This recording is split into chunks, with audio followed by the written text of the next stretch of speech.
You're listening to Miss Teazeya podcast Transcendent. Sit back, relax, and enjoy. 5, 4, 3, 2, 1. Hey, you guys, this is your girl, Miss Teazeya, and welcome to another episode of Transcendent, the first episode 2021, baby. So, I am glad to be back, you guys. Had to take time out. Was waiting on my C test, and I was so paranoid waiting on that test. Anytime I was coughing and sneezing, I'm like, oh my God, do I got it? But everything turned out to work out great. Also took time out for me, which you have to do that from time to time. So during that downtime, I had an opportunity to watch the last episode of Insecure. For you guys that are not familiar with Insecure, that's a show on HBO created by Teazeya.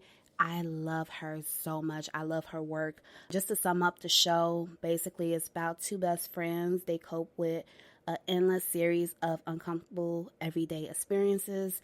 And the last show I watched for the season, not to, give a spoiler, but it made me feel all warm inside. Like I love the last episodes. I can't wait to the next season. So that just made me want to hit on the topic of friendships. With everything they went through this season, it was kind of hard to watch, and it's like, no, you guys, don't do that. Make it work.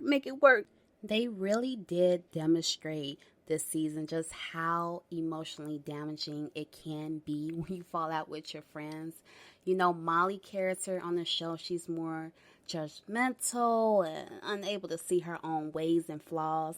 However, she loves pointing them out in others. And we know Izza, she's more goofy. It's like she means well. Sometimes it just doesn't happen for her in that way like it should.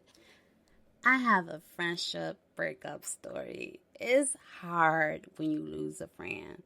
And this whole episode had me thinking of the past. And when you lose a friend, it's like that's the person you talk to, vent to, cry, smile with. It's hurtful. The first time I experienced that was with this woman named Chelsea. She was like my big sister. I met her in Des Plaines, Illinois, at a loan company I worked for. I was the only black woman there in that department, and she was the second one. There was like a 20-year age difference, but we did everything together.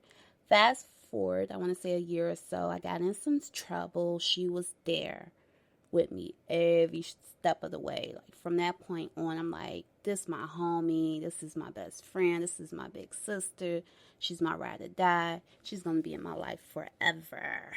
Ever. I said ever. A long story longer, I fell on hard times. I was going through a breakup, I was pregnant, evicted, homeless in a shelter. I stayed with her for a little, but her sister was her roommate. I wasn't vibing with her sister like that, so that didn't really last long.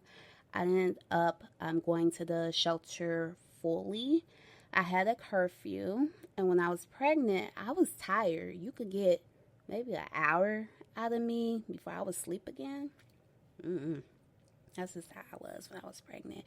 The fact that, I had to wake up at the shelter at 5 a.m. to get out the room didn't help that at all. So I stopped going to see her because my body, it didn't have the energy. Emotionally, I wasn't there. She seemed to be understanding at first. She was helping me cope. When I had my baby in the hospital, this is the first red flag. So it was just me. I told her my daughter's name. And no BS. Guess what she did? Now, I was on the phone talking to her. When I told her my daughter's name, she hung up. I was like, what the fuck? So then, I want to say like 20 minutes later, she called me back and was like, what happened to the name I choose for your daughter? I'm like, Sharika? Hell no. I told you that already. And she was like, well, I don't like that name. And I said it, and I quote, I remember exactly what I said. I'm like, bitch, it's not for you to like. It's not your baby. So I tried to be understanding at that time, even though I needed her, but she didn't have kids. So she was like 40 years old with no kids.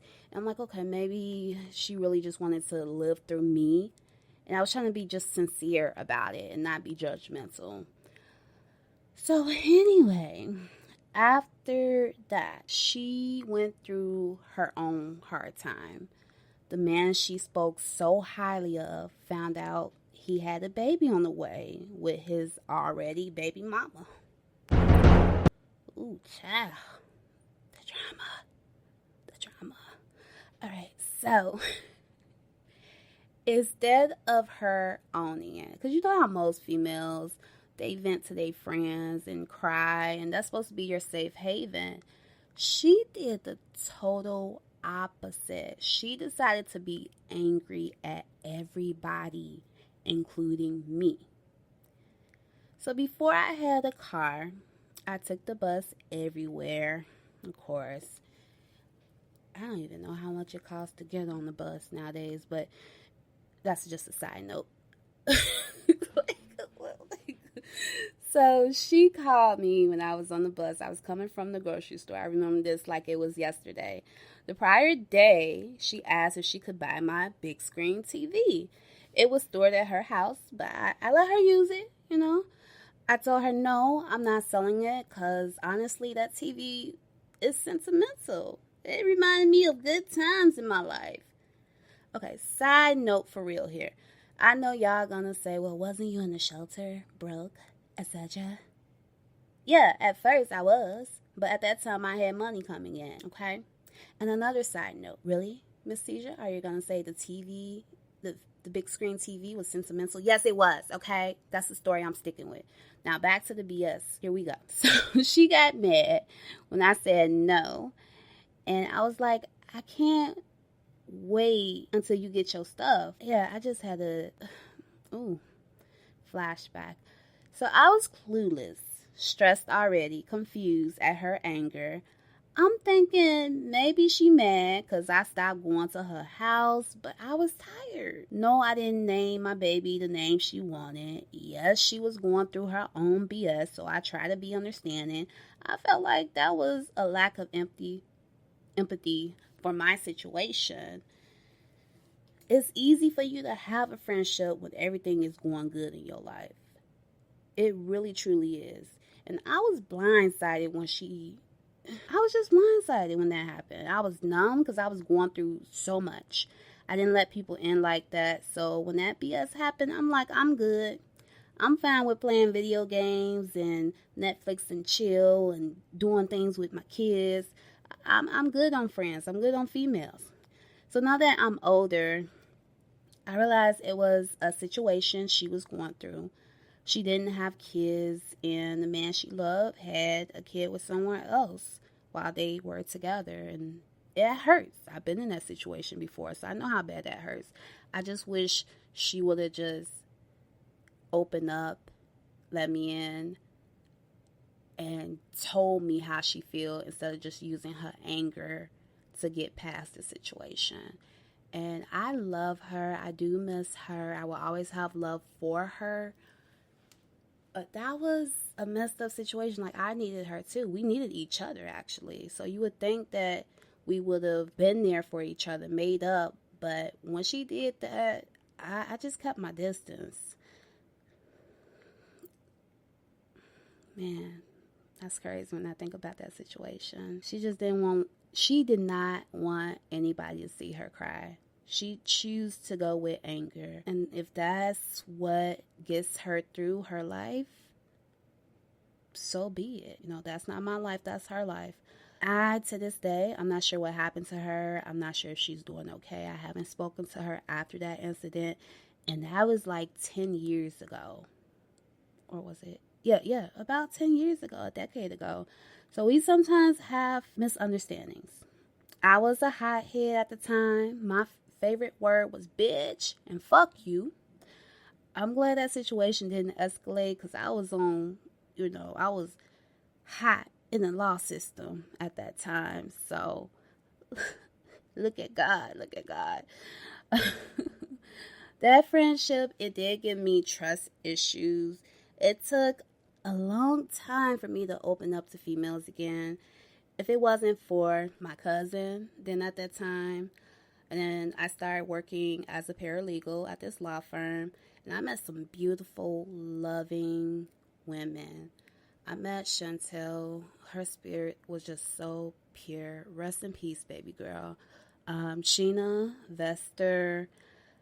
Then I met Anna, Dee Dee, Michelle, and Tia, and also Tanisha, which is my kid's father's sister. And that woman, she taught me a lot. She really has. Like, if it weren't for her, she contributes to the person I am today.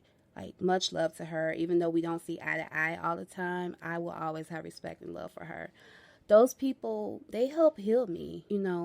Those friendships really did help heal me and change my view on friendships. Even though some of the people I name, we fell out, we don't talk, they still brought light and wisdom to me. I'm grateful for the lessons I learned from each female that is currently and once was in my life. So that was my little long first friendship breakup story. I hope you guys enjoy, but every person that comes in your life, sometimes they're not meant to be there permanently. Sometimes it's just for a season, and you actually learn lessons and gain knowledge from going through that experience. So I'm grateful. I'm happy you guys took the time out to vibe with me today. Of course, there's gonna be another episode of Transcendent next Wednesday. Just want to tell you guys, be safe. I did want to actually talk about everything that happened in Washington, but ooh, child, that was just too much drama. So peace, love, and light. You guys have an amazing day, and bye. You're listening to Miss Teazeya.